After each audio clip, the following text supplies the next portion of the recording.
Good evening. Welcome to Ink and Bourbon. I'm Patrick Clark, and today we're going to talk about swords. I'm going to address two of the big sword debates that have kind of raged on in the community that studies swordplay. Whether it be HEMA, whether it be traditional fencing, whether it be historical manuscripts, and collectors and choreographers and so on. And the two points that I'm going to address is it better to attack with the point or the edge? And the second one, is it better to defend with the edge or with the flat of your weapon? And this is not new. These have been gone back and forth a lot. You'll see a lot of people have talked about these. A lot of people have discussed them. A lot of people have broken them down pretty well. Matt Easton over on Scholar Gladiatory does a pretty good job with this. But I just wanted to, as this is a channel that addresses sword fighting, and as I consider more of an introductory channel, and I talked with a lot of writers and how to write sword fighting, I'm gonna address it, but I'm gonna address it in broad, simple terms. So look at this as addressing the controversy 101. This is not new. There's been a lot of waves that have gone through the HEMA community back and forth, but this is not new at all. If you go back and even read some of the really old treatises and schools of thought, if you look at George Silver or Sir Richard Francis Burton, these guys were writing, and dismissive of other styles in a way that would be right at home on the comment section of any internet forum. So the first question we're going to talk about is attack. Is it better to use the point or the edge? And the answer, as is so common in trying to boil down these questions into a simple answer, is it depends. It depends on a lot of things. So the first is, what sword do we have? Because some of them are optimized for use of the point, some are optimized for use of the edge. I did a video specifically on that a while back, but I want to just reinforce some things. This, very light, very long, very pointy sword without a lot of mass in the blade. This is not going to cut well, but it's going to thrust very well. At the other end of the spectrum, from about the same time period, cover this. It's a curved, broad-bladed sword with a good edge and kind of a point. So this is going to cut better than it's going to thrust. And lastly, you have compromise blade, broad, double-edged, good point, decent weight to the blade, so it's going to cut pretty well. So part of the reason of should I use the point or the edge depends what you have for a weapon. Because the thinking behind the creation of a weapon usually imagine it being used in a certain way. And if you use a hammer, you want to bang nails with it. Using a saw, you want to cut wood with it. You want to try to use a tool. A tool is going to be most effective when used the way it was designed to be used. So that's step one. Thrust isn't always better. It's definitely not better if you have a sword that's optimized for cutting. Cut isn't always better. Same thing. If you have this sword, it's not going to cut well at all. I'm not saying it can't cut. Just that's going to be a lesser choice. So that's the first thing, is what do you have for a weapon? The second thing is, what do you have for a target? Who are you fighting? Are you fighting people in armor? Are you fighting people in heavy clothing? Are you going to fight very lightly armed people with just civilian clothing? Because all those things are going to resist cutting and thrusting to different degrees. Armor is going to be very difficult to cut through. Very difficult. If you're facing someone in what we consider traditional armor, like mail or plate armor that a knight would have in the Middle Ages, you're not going to try to cut through that. You're probably going to thrust, and you're probably going to aim for gaps. So it doesn't matter if a cut is potentially more fatal if it just won't get through their armor. And in a cut, you're putting the whole edge, you're spreading this over a big part of armor. And it's hard to slash through a gap because, again, you're hitting a big spot of armor. So if I have a gap under my arm or I have a gap inside my elbow, maybe you can get a point in there. You're not going to get this cut in there. So against armor, you're probably going to want to thrust. And you're going to want to go where the armor isn't. And that's easier to do with a narrow, precise point. These weapons are all 19th century, generally not designed to face armor, but they would face men wearing heavy uniforms. And again, the point is going to punch through a heavy wool uniform coat better than a cut is going to go through it. So that's a factor. What do you have for a weapon? What do you have for a target? Some targets are going to resist cuts better than thrusts. So that's a big component of it. Cut and thrust both have their advantages in other ways. Not just what they can penetrate, not just how the weapon is. Thrust is generally you'll have a little more reach with it, and that's because the thrust you're going to attack with a point. A cut, you'd want to cut back center of percussion, the blade center of mass, which is back a little ways. So you're giving up a little bit of reach. I got to be a little closer to cut you with this part of the blade than to poke you with this part of the blade. So thrust is going to give you a little more reach. Generally, the thrusting styles use a little more extension. So if I'm going to thrust, I'm going to thrust out here. I'm going to gain more reach out of it. It also can be a little quicker. And it's not necessarily because you can use a thrusting weapon so you can be in an on guard with the weapon poised and very rapidly move it forward. And the eye won't pick up the beginning of a thrust as fast as it'll pick up the beginning of a cut. So your enemy is going to have more time to react if you wind up to make a cut than if you just thrust. So that's advantage one. So a thrust is going to penetrate better. It's going to be a little quicker, a little sneakier. It is also, if we talk about wounds, a thrust is going to probably go deeper into the body and has a better chance of hitting organs, which can be more deadly. But it's not going to be immediately more deadly. If you're thrust with a weapon and it hits blood vessels, organs, whatever deep inside of you, it may be fatal. It may be something that's hard to recover from, even if you do survive. But it's not a magic wand. It's not going to take you out immediately. A cut is going to make a bigger injury, and it's going to injure tissue more in general, because it's not going to make a tiny little hole. It's going to cut. It's going to damage the structure. You're going to cut muscle. You're going to cut tendon, theoretically cut bone. So if I get a cut on my arm, it may not be fatal, but it may be bad enough that I can no longer use my fingers, my arm. So a cut may be more immediately disabling, which is useful. Whereas a thrust may be more fatal down the road, but it doesn't have to be very far down the road. If I'm fighting you, and I stab you and I wound you, and you die a minute later, that still gives you a long time to be dangerous to me. Whereas if I cut you and I disable you immediately, even if you don't die, even if you recover from that, I've accomplished what I wanted right that minute, which is you stop fighting me because you can't use your sword arm anymore. You're no longer a threat.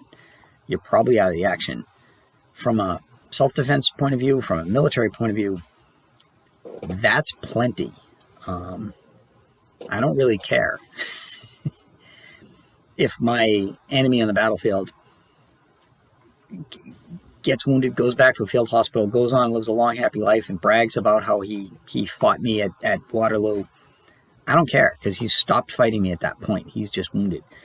If I wound him fatally, but it takes 2 or 3 minutes for him to bleed out, and he manages in that 2 or 3 minutes to wound me or kill some of my friends, that's much worse. So there's something to be said for the disabling of a cut. So is a cut or a thrust better? The answer is it all depends.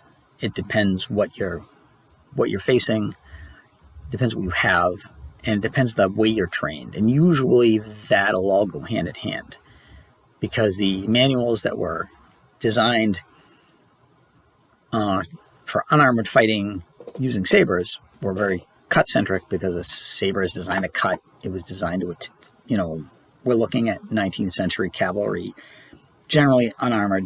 So it all goes together. So it depends if were you taught to do, what's your weapon good at, and what's the target that you're looking at. If you're looking, again, from a writing perspective, not a historical perspective, if we're looking at some kind of fantasy thing, if you're not fighting humans, or if your characters are fighting the undead, if they're fighting other creatures, is a cut going to be more damaging to that other creature than a little pinprick thrust? Or is it a big creature where its cut's going to be superficial, but a thrust might go deeply in it and hurt them? So if you're looking to make your sword fighting realistic in a book, think about that. Think about what you're fighting. It may be other factors that we have to extrapolate from history. So that's a little bit about that. The other thing that people have talked about is flat versus edge parry, and this got a lot of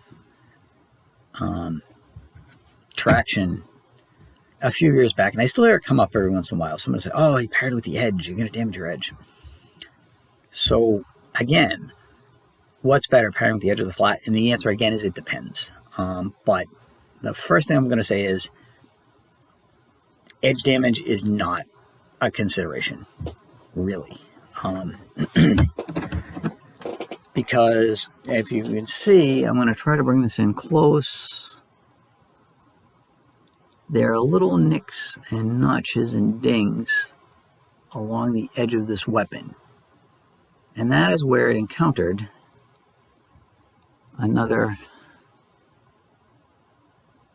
something, whether it was another blade or whether it was just, you can see some good ones up here. All right, and in this one, you get some similar right down here by the fort, which is where you're parrying. You can see a nice ding there. So those would have happened with edge parrying. And nobody's going to cut through your sword in one hit. They get dented, the edges fold a little bit. But it's better than you getting hit.